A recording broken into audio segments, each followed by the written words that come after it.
ล่ำขอนแก่นก่อนโลกเฮาเปลี่ยนไป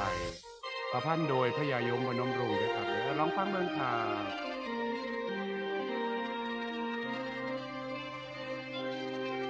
ฟังเอาเด้อพี่น้อง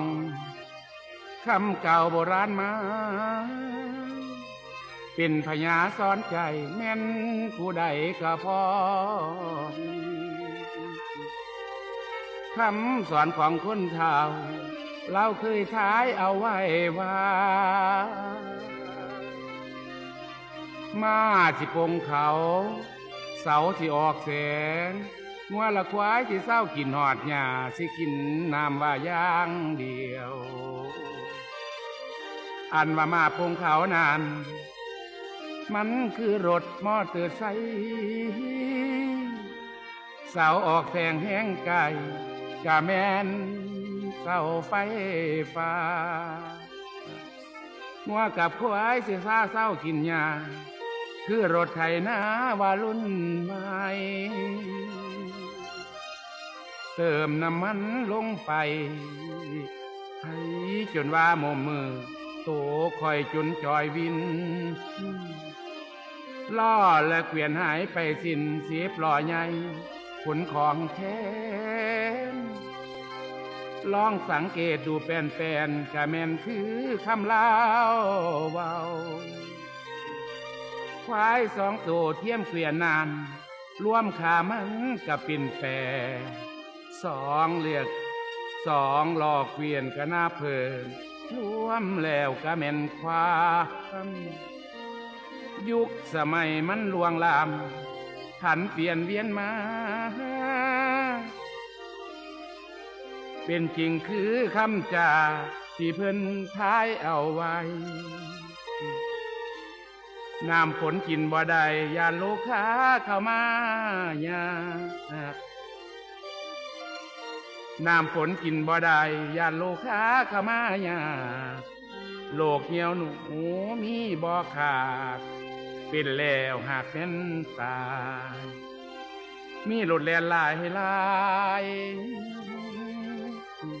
ขวดนอนใหญ่เฮากินบ่ทวินสอหาว่าแต่มีเงินไว้สุขสบายสมัยนี้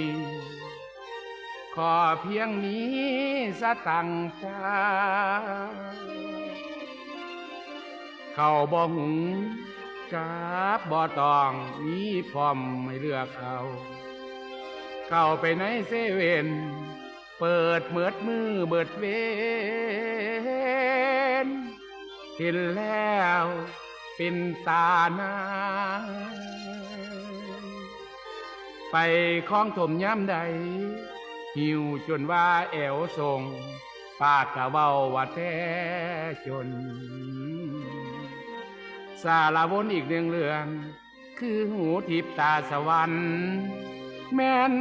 ห่างกันแสนไกลกะซองเห็นได้ยินว้าวโทรศัพท์เสียงดังข่าวคำเว้าจาสิมา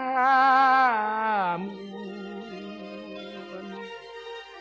ได้ยินเสียงเห็นหอดหน้าจะเว้าได้สุญา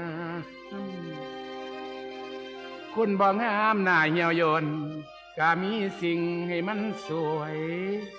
ผิวเต่งตึงปานดาราใส่แอบทำให้งามกูบัดตัวจริงเป็นตายานอันสังขารมันบอดขอเตือนเด้อพี่น้องขอล้ำลองว่าส่งมา